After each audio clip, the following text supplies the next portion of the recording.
ಮಕ್ಕಳು ಅಂದ್ರೆ ಯಾರಿಗಿಷ್ಟ ಆಗೋಲ್ಲ ಹೇಳಿ, ಅದರಲ್ಲೂ ಮಕ್ಕಳಿಗಂತೂ ಹೇಳಬೇಕಾಗಿಲ್ಲ. ವೀಕ್ಷಕರೇ, ಇವತ್ತು ಕೂಡ ನಮ್ಮ ಇಟ್ಸಿ ಬಿಡ್ಸಿ ಮಳಿಗೆಯಲ್ಲಿ ಸ್ಪೆಷಲ್ ಆಗಿರೋ ಫೆದರ್ ಡಕ್ ನ ಮಾಡೋದು ಹೇಗೆ ಅಂತ ತೋರಿಸಲಿದ್ದಾರೆ. ಈ ಫೆದರ್ ಡಕ್ ನ ಹೇಗೆ ಮಾಡ್ತಾರೆ ಅಂತ ನೀವು ಒಂದ್ಸಲ ನೋಡಿ.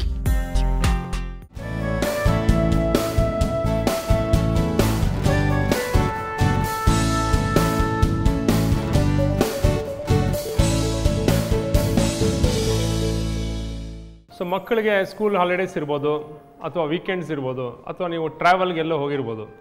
ಸೊ ಏನಾದರೂ ಒಂದು ಮಕ್ಕಳಿಗೆ ಆ್ಯಕ್ಟಿವಿಟೀಸ್ ಇದ್ದರೆ ಮಕ್ಕಳು ಬ್ಯುಸಿಯಾಗಿರ್ತಾರೆ, ಅವ್ರ ಕ್ರಿಯೇಟಿವಿಟಿನೂ ಎನ್ಹ್ಯಾನ್ಸ್ ಆಗುತ್ತೆ, ಅವ್ರದ್ದು ಮೋಟರ್ ಸ್ಕಿಲ್ಸ್ ಇಂಪ್ರೂವ್ ಆಗುತ್ತೆ. ಮೋಟರ್ ಸ್ಕಿಲ್ಸ್ ಅಂದರೆ ಕೈಯಲ್ಲಿ ಏನೇನು ಮೂಮೆಂಟಿಂದ ಏನೇನು ಮಾಡ್ಬೋದು ಅದು ಇಂಪ್ರೂವ್ ಆಗುತ್ತೆ. ಕ್ರಿಯೇಟಿವಿಟಿ ಇಂಪ್ರೂವ್ ಆಗೋದ್ರಿಂದ ಅವ್ರ ಸ್ಟಡೀಸ್ನಲ್ಲೂ ಅವರು ಜಾಸ್ತಿ ಎಫರ್ಟ್ ಹಾಕ್ತಾರೆ. ಸೊ ಇವತ್ತು ನಾವು ಮಕ್ಕಳಿಗೆ ಒಂದು ಕ್ರಿಯೇಟಿವಿಟಿ ಡೆವಲಪ್ ಆಗುವಂಥ ಒಂದು ಕ್ರಾಫ್ಟನ್ನು ಹೇಳ್ಕೊಡ್ತಾ ಇದ್ದೀವಿ. ಸೊ ಇದು ಫೆದರ್ ಡಕ್ ಅಂತ. ಇದು ಭಾಳ ಸಿಂಪಲ್ಲು, ಬಟ್ ಇದು ನೀವು ಅಂದ್ಕೊಂಡೇ ಇರುವಂಥ ಮೆಟೀರಿಯಲ್ಸು ಇಂದ ಒಂದು ಸುಂದರವಾದ ಒಂದು ವಸ್ತು ಮಾಡ್ಬೋದು ಅನ್ನೋದನ್ನು ಇವಾಗ ನೋಡ್ಬೋದು. ಫೆದರ್ ಡಕ್ ಮಾಡೋದಕ್ಕೆ ಬೇಕಾಗಿರೋಂಥ materials: thermocol balls, yellow colour feathers, googly eyes, craft sticks, yellow ಮತ್ತು orange acrylic paint, number 10 flat brushes, red handmade paper, silicone glue, deep well palette, scissors ಮತ್ತು ಕಟರ್. ಸೊ ಇದಕ್ಕೆ ನಮಗೆ ಬೇಕಾಗಿರೋದು ಫಸ್ಟು ಈ 3 thermocol balls. So ಇವಾಗ ಈ ಬಾಲ್ನ ಈ cutter ತಗೊಂಡು 2 ಪೀಸ್ಗೆ ಕಟ್ ಮಾಡ್ಕೊಳ್ಳೋಣ. ಇದು ಚಿಕ್ಕವರು ಅವರೇ ಮಾಡಬಾರ್ದು, ಅಡಲ್ಟ್ ಸೂಪರ್ವಿಷನಿಂದ ಯಾರಾದರೂ ದೊಡ್ಡವರು ಇದು ಒಂದು ಪಾರ್ಟ್ಗೆ ದೊಡ್ಡವ್ರ ಹೆಲ್ಪ್ ಬೇಕಾಗುತ್ತೆ, ಯಾಕೆಂದರೆ ಇದು ಭಾಳ ಶಾರ್ಪ್ ಆಗಿರುತ್ತೆ. ನೋಡಿ ಈ ಥರ ಸ್ಮೂತಾಗಿ 2 ಹಾಫ್ ಕಟ್ ಮಾಡಿಕೊಂಡ್ರೆ ನೀವು ಇದನ್ನು ಪೇಂಟ್ ಮಾಡಬೇಕು. First step. ಸೊ ಪೇಂಟ್ ಮಾಡೋದಕ್ಕೆ ನಾವು ಫಸ್ಟು ಆರೆಂಜ್ ಕಲರ್ ತಗೋತಾ ಇದ್ದೀವಿ. ರೌಂಡ್ ಮಾಡ್ಕೊಂಡಿದ್ದೀರಲ್ಲ, ಸೊ ಇದಕ್ಕೆ ಆರೆಂಜ್ ಕಲರ್ನ ಫಸ್ಟು ಕೆಳಗಡೆಗೆ ಹಿಂಗೆ ಹೊಡೀರಿ. ಸ್ವಲ್ಪ ಎಡ್ಜಸ್ ಹಿಂಗೆ ಹೊಡ್ಕೊಳ್ಳಿ. ನೀವು 2ನೇ ರೌಂಡ್ ಹೊಡಿಬೇಕಾದ್ರೆ ಆ ಜಾಗ ಹಿಡ್ಕೊಳ್ಳೋದಕ್ಕೆ ನಿಮಗೆ ಅನುಕೂಲ ಆಗುತ್ತೆ. ಒಂದು ಚೂರು ಗ್ಯಾಪ್ಸ್ ಬರಬಾರ್ದು, ಆ ಥರ ನೀವು ಚೆನ್ನಾಗಿ ಪೇಂಟನ್ನು ತುಂಬಬೇಕು. ಸೊ ಈ ಥರ ನೀವು ಕೆಲಸಗಳು ಪರ್ಫೆಕ್ಟಾಗಿ ಮಾಡಿದ್ರೆ ಜೀವನದಲ್ಲಿ ನೀವು ಮುಂದೆ ಯಾವ್ಯಾವ ಕೆಲಸ ಫೇಸ್ ಮಾಡಬೇಕಾದ್ರೂ ಆ ಕೆಲಸನ ನೀವು ಪರ್ಫೆಕ್ಟಾಗಿ ಮಾಡ್ತೀರಾ. ಇಷ್ಟು ಪೇಂಟ್ ಮಾಡಿದ್ಮೇಲೆ ಇವಾಗ ಹೀಗೆ ಬಿಟ್ಟಿದ್ದೀರಾ, ಇದನ್ನು ಇಲ್ಲಿ ಸ್ವಲ್ಪ ಒಣಗೋದಕ್ಕೆ ಇಡ್ತೀರಾ. ಇನ್ನೊಂದು ಪೀಸ್ ತೊಗೊಂಡು ಅದೇ ಥರ ಸೊ ಇದನ್ನು ಅರ್ಧ ಮಾಡಿ ಇಟ್ರಿ. ಇವಾಗ ಇದೆರಡು ಬಾಲ್ ಇದೆ. ಸೊ ಇವಾಗ ಸ್ಮಾಲ್ ಬಾಲ್ನ ತಗೊಂಡು ಯೆಲ್ಲೋ ಕಲರ್ ಅಕ್ರಿಲಿಕ್ ಪೇಂಟನ್ನ ಇನ್ನೊಂದು ಕಡೆ ಹಾಕ್ಕೊಳ್ಳೋಣ. ಸೊ ಇದನ್ನು ತಗೊಂಡು ನೋಡಿ ಎಷ್ಟು ಫಾಸ್ಟಾಗಿ ಕವರೇಜ್ ಆಗುತ್ತೆ. ಸೊ ಇದನ್ನು ಅರ್ಧ ಮಾಡ್ಕೊಂಡ್ರಿ. ಸೊ ಇವಾಗ ಇದರಲ್ಲಿ ಅರ್ಧ ಮಾಡ್ಕೊಂಡು. ಸೊ ಇವಾಗ ನಾವು ಅರ್ಧ ಯಾಕೆ ಮಾಡಿದ್ವಿ ಅಂದರೆ, ನೀವು ಇನ್ನರ್ಧ ಮಾಡಬೇಕಾದ್ರೆ ನೀವು ಹಿಡ್ಕೊಳ್ಳೋದಕ್ಕೆ ಅನುಕೂಲ ಆಗುತ್ತೆ, ಕೈಗೆ ಪೇಂಟ್ ಹಚ್ಕೊಳ್ಳೋದಿಲ್ಲ ಅನ್ನೋ ರೀಸನ್ಗೆ ಅರ್ಧ ಮಾಡ್ಕೊಂಡ್ವಿ. ಸೊ ಇವಾಗ ಏನು ಮಾಡೋದು, ಅರ್ಧ ಆಗಿರೋದನ್ನು ತೊಗೊಂಡು ಫುಲ್ ಪೇಂಟ್ ಮಾಡ್ಕೊಳ್ಳಿ. ಸೊ ನೋಡಿ ಇದು ಅರ್ಧ ಆಗಿದೆ, ಹಿಂಗೆ ಹಿಡ್ಕೊಳ್ಳಿ, ಇದನ್ನು ಫುಲ್ ಫಿನಿಶ್ ಮಾಡಿ. 10 ಸೆಕೆಂಡ್ಸು ತೊಗೊಳ್ಳಿಲ್ಲ, ಎಷ್ಟು ಚೆನ್ನಾಗಿ ಕವರ್ ಆಗುತ್ತೆ ನೋಡಿ. ಸೊ ಇದಾಯಿತು. ಇವಾಗ ಅದೇ ಥರ ಇನ್ನೊಂದು ಮಾಡಿ. ಸೊ ಪೇಂಟ್ ಧಾರಾಳವಾಗಿ ಹಾಕಿ ಚೆನ್ನಾಗಿ ನೀವು ಹಾಕಿದಷ್ಟು ಫಾಸ್ಟಾಗಿ ಆಗುತ್ತೆ, ಒಳ್ಳೆ ಕವರೇಜ್ ಸಿಗುತ್ತೆ. ಸೊ ನೆಕ್ಸ್ಟು ಅದೇ ಥರ. ಸೊ ಇವಾಗ ಅದೇ ಥರ ಈ ಬಾಲ್ನೂ ಫುಲ್ ಮಾಡಿಕೊಂಡ್ರಿ. ಸೊ ಇವಾಗ ಆ ದೊಡ್ಡ ಬಾಲ್ ಎಲ್ಲೋ ಮಾಡ್ಕೊಂಡ್ರಿ, ಅದೇ ಥರ ಇವಾಗ ಚಿಕ್ಕ ಬಾಲನ್ನು ಕಂಪ್ಲೀಟು ಯೆಲ್ಲೋ ಕಲರು ರೆಡಿ ಮಾಡ್ಕೊಂಡ್ರಿ. ಇವಾಗ ನಾವು ಇದನ್ನು ಪೇಂಟ್ ಮಾಡ್ಕೊಂಡ್ವಿ, ಇದನ್ನು ಪೇಂಟ್ ಮಾಡ್ಕೊಂಡ್ವಿ. ಸೊ ಇವಾಗ ನಾವು ಅಸೆಂಬ್ಲಿ ವರ್ಕ್ ಮಾಡಬೇಕಾಗತ್ತೆ. ಸೊ ಅಸೆಂಬ್ಲಿ ಮಾಡೋದಕ್ಕೆ ನಮಗೆ ಕ್ರಾಫ್ಟ್ ಸ್ಟಿಕ್ಕನ್ನು ಆ್ಯಡ್ ಮಾಡಬೇಕು. ನಾವು ಕತ್ರಿನಲ್ಲಿ ಸ್ವಲ್ಪ ಶಾರ್ಪಾಗಿ ಈ ಥರ ಕಟ್ ಮಾಡ್ಕೋಬೇಕು. ಭಾಳ ಈಸಿ, ಈ ಥರ ಕಟ್ ಮಾಡ್ತೀವಿ. ಸೊ ನಿಮ್ಗೆ 2 ಸೈಡು ಶಾರ್ಪ್ ಎಡ್ಜಸ್ ಆಯಿತು. ಇದನ್ನು ಕ್ಲೀನಾಗಿ ಸೆಂಟ್ರಲ್ಲಿ ಇದನ್ನು ಹೀಗೆ ಪಿಯರ್ಸ್ ಮಾಡಿ,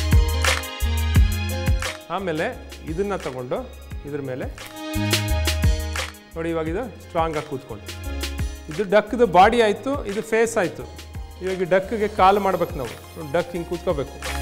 ಈಗ ಒಂದ್ಸತಿ ಕೂತ್ಕೊಂಡು ಇಟ್ಬಿಟ್ಟು ನೋಡಿಬಿಟ್ಟು ಅದನ್ನು ಇವಾಗ ಅಸೆಂಬಲ್ ಮಾಡೋಣ. 2 ಸೈಡು ಶಾರ್ಪ್ ಎಡ್ಜಸ್ ಇರೋದು. ಇನ್ನು ಸ್ವಲ್ಪ ಚಿಕ್ಕದಾಗಿ ಮಾಡ್ಕೊಳ್ಳಿ ಇದು, ಯಾಕೆಂದರೆ ಇದು ಆಳ ಜಾಸ್ತಿ ಇಲ್ದಿರೋದ್ರಿಂದ ನಿಮ್ಗೆ ಅಷ್ಟು ಉದ್ದ ಬೇಕಾಗಲ್ಲ. ಸ್ವಲ್ಪ ಚಿಕ್ಕದಾಗಿ ಮಾಡ್ಕೊಳ್ಳಿ. ಇದೇ ಥರ ಇನ್ನೊಂದು ಮಾಡ್ಕೊಳ್ಳಿ. ನೀವು ಹಿಂಗೆ ಅಸೆಂಬಲ್ ಮಾಡ್ಕೊಂಡ್ರಲ್ಲ, ಈ ಥರ ನೀವು ಇಲ್ಲೊಂದು ಮತ್ತು ಇಲ್ಲೊಂದು ಹಾಕ್ಕೊಂಡು ಇವಾಗ ಇದನ್ನು ಇಲ್ಲೊಂದು ಆಮೇಲೆ ಇಲ್ಲೊಂದು ಇದ್ರೆ ನಿಮ್ಮದು ಡಕ್ಕು ಇವಾಗ ಈ ಥರ ನಿಂತ್ಕೊಳ್ತೀವಿ. ಚೆನ್ನಾಗಿದೆ ನಮ್ಮ ಡಕ್ ಬಾಡಿ. ಇವಾಗ ಇದಕ್ಕೆ ಫೆದರ್ ಹಾಕೋಣ. ಫೆದರ್ ಅಂದರೆ ನಿಮ್ಗೆಲ್ರಿಗೂ ಗೊತ್ತಲ್ಲ, ಇದು ಪುಕ್ಕ ಒಂದೊಂದೇ ಅಂಟಿಸ್ಬೇಕು. ಸೊ ಅದನ್ನು ಫಸ್ಟ್ ಒಂದು ಸ್ವಲ್ಪ ತೆಗೆದು ಕ್ಲೀನಾಗಿ ಜೋಡಿಸ್ಕೊಳ್ಳಿ. ನೋಡೋಕ್ಕೆ ಚಿಕ್ಕ ಪ್ಯಾಕೆಟ್ ಕಾಣುತ್ತೆ, ಬಟ್ ಇದು ಫುಲ್ಲು ಕವರ್ ಆಗುತ್ತೆ. ಸೊ ಸಿಲಿಕಾನ್ ಗ್ಲೂ ತೊಗೊಳ್ಳಿ. ಸಿಲಿಕಾನ್ ಗ್ಲೂ ಬೆನಿಫಿಟ್ ಏನಪ್ಪ ಅಂದರೆ ನಿಮಗೆ ತಕ್ಷಣ ಡ್ರೈ ಆಗುತ್ತೆ, ಸೊ ನೀವು ಹೋರಾಡಬೇಕಾಗಿಲ್ಲ. ಸೊ ಫಸ್ಟು ಒಂದು ಲೈನು ನೋಡಿ, ಹಿಂಗೆ ಗ್ಲೂನ ಹಿಂಗೆ ಪ್ರೆಸ್ ಮಾಡಿಬಿಟ್ಟು ಒಂದು ಲೈನು ಹಿಂಗೆ ಹಾಕ್ಕೊಂಬಿಡಿ, ತಿನ್ ಲೈನ್ ಹಾಕ್ಕೊಳ್ಳಿ. ಸೊ ಈ ಲೈನ್ಗೆ ನೀವು ಒಂದೊಂದೇ ಫೆದರ್ ತೊಗೊಂಡು ಹಿಂಗೆ ಅಂಟಿಸೋಕ್ಕೆ ಶುರು ಮಾಡಿ. ಇಟ್ಟ ತಕ್ಷಣ ಅಂಟ್ಕೊಳತ್ತೆ. ಈ ಥರ ಒಂದೊಂದು ಫೆದರ್ನ ಅಂಟಿಸೋಕ್ಕೆ ಶುರು ಮಾಡಿ. ಸೊ ಇವಾಗ 1 ಲೇಯರ್ ಆಯಿತು, 2ನೇ ಲೇಯರ್ ಆಯಿತು. 2ನೇ ಲೇಯರ್ನ ಇವಾಗ ಕಂಪ್ಲೀಟ್ ಮಾಡ್ತೀನಿ. ಇವಾಗ ಬಾಡಿ ಕಂಪ್ಲೀಟ್ ಆಯಿತು. ನೆಕ್ಸ್ಟು ಫೇಸ್ನ. ಸೊ ಇವಾಗ ಮುಖದಲ್ಲೂ ಸೇಮ್ ಅದೇ ಥರ ನೀವು ಫೆದರ್ನ ಹಾಕಿ ಗ್ಲೂ ಹಾಕ್ತೀರಾ, ಗ್ಲೂ ಹಾಕಿ ಫೆದರ್ ಹಾಕಿ ಕವರ್ ಮಾಡ್ತೀರಾ. ಕೆಳಗಡೆ ಹೆಂಗೆ ಮಾಡಿದ್ರಲ್ಲ ಸೇಮ್ ಸಿಸ್ಟಮ್.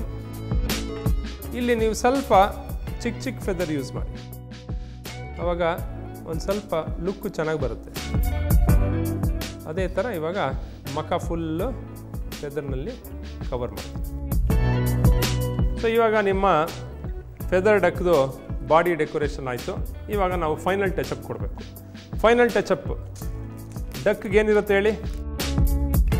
ಒಂದು ಬೀಕ್ ಇರುತ್ತೆ, 2 ಕಣ್ಣಿರುತ್ತೆ ಅಲ್ವಾ?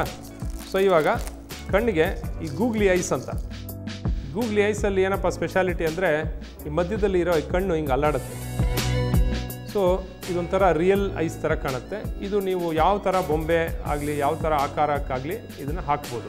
ಇವಾಗ ನಾವು ಇಲ್ಲೊಂದು 2 ಕಣ್ಣು ಹಾಕ್ತೀವಿ. ಸೊ ಕಣ್ಣು ಹಾಕೋದಕ್ಕೆ ನೀವು ಮಾಡಿರೋ ಫೆದರ್ ಡಕ್ ಮೇಲೆ ನಮ್ಮ ಸ್ಟೋರಲ್ಲಿ ಒಂದು 6-7 ಸೈಜ್ ಕಣ್ಣು ಸಿಗುತ್ತೆ. ಸೊ ನಿಮ್ಗೆ ಯಾವ ಥರ ಕಣ್ಣು ಬೇಕು, ನಿಮ್ಗೆ ಇನ್ನೂ ಕಾರ್ಟೂನಿಯಾಗಿರ್ಬೇಕಪ್ಪ, ನನಗೆ ಇನ್ನೂ ಅಗಲ ಕಣ್ಣು ಬೇಕು ಅಂದರೆ ಇನ್ನೂ ಅಗಲ ಕಣ್ಣು ಸಿಗುತ್ತೆ. ಚೆನ್ನಾಗಿ ಬಂತಲ್ವ ಕಣ್ಣು? ಸೊ ಇವಾಗ ನಾವು ಇದಕ್ಕೆ ಒಂದು ಬೀಕ್ ಹಾಕಬೇಕು. ಸೊ ಬೀಕ್ಗೆ ಈ ಪೇಪರ್ನ ತಗೊಂಡು ಒಂದು ಚಿಕ್ಕ ಪೀಸು ಇಲ್ಲಿ ಕಟ್ ಮಾಡಿಕೊಂಡು ಇದನ್ನು ಒಂದು ರೆಕ್ಟ್ಯಾಂಗಲ್ ಶೇಪ್ ಕಟ್ ಮಾಡ್ಕೊಳ್ಳಿ. ಇದನ್ನು ಫೋಲ್ಡ್ ಮಾಡಿ ಹಿಂಗೆ ಕಟ್ ಮಾಡಿ. ಸೊ ಈ ಬೀಕ್ಗೆ ಹಿಂದ್ಗಡೆ ಒಂಚೂರು ಗ್ಲೂ ಹಾಕಿ ಇದನ್ನು ಇಲ್ಲಿ. ಸೊ ಇವಾಗ ನಿಮ್ಮ ಕ್ಯೂಟಾಗಿರೋ ಫೆದರ್ ಡಕ್ಕು ರೆಡಿ ಆಯಿತು. ಸೊ ಈ ಥರದನ್ನು ಮಾಡಿ ಇವಾಗ ನಿಮ್ಮ ಮಕ್ಕಳೆಲ್ಲ ಇದ್ರ ಜೊತೆ ಆಟ ಆಡ್ಬೋದು. ಈ ಥರ ನೀವು ಬೇರ್ ಮಾಡ್ಬೋದು. ಯಾವ್ಯಾವ ಪ್ರಾಣಿಗೆ ಈ ಥರ ಫರ್ ಇರುತ್ತೆ ಆ ಥರ ಪ್ರಾಣಿಗಳೆಲ್ಲ ನಿಮ್ಮ ಇಮ್ಯಾಜಿನೇಷನಲ್ಲಿ ಒಳಗಡೆ ಥರ್ಮೋಕೋಲ್ ಬಾಲ್ ಹಾಕ್ಬಿಟ್ಟು ನೀವು ಇದನ್ನು ಮಾಡ್ಬೋದು. ಎಷ್ಟು ಸುಲಭವಾಗಿ ಈ ಫೆದರ್ ಡಕ್ನ ರೆಡಿ ಮಾಡಿ ತೋರಿಸ್ಕೊಟ್ರಲ್ವಾ? ಮಕ್ಕಳಿಗೆ ಇಷ್ಟವಾಗುವ ಈ ಫೆದರ್ ಡಕ್ನ ಮನೆಯಲ್ಲಿಯೇ ನೀವೇ ರೆಡಿ ಮಾಡಿಕೊಳ್ಳಬಹುದು.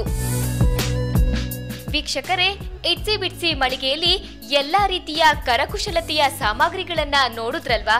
ನೀವು ಸಹ ಇದರ ಪ್ರಯೋಜನವನ್ನ ಪಡೆದುಕೊಳ್ಳುವುದು ಉತ್ತಮ.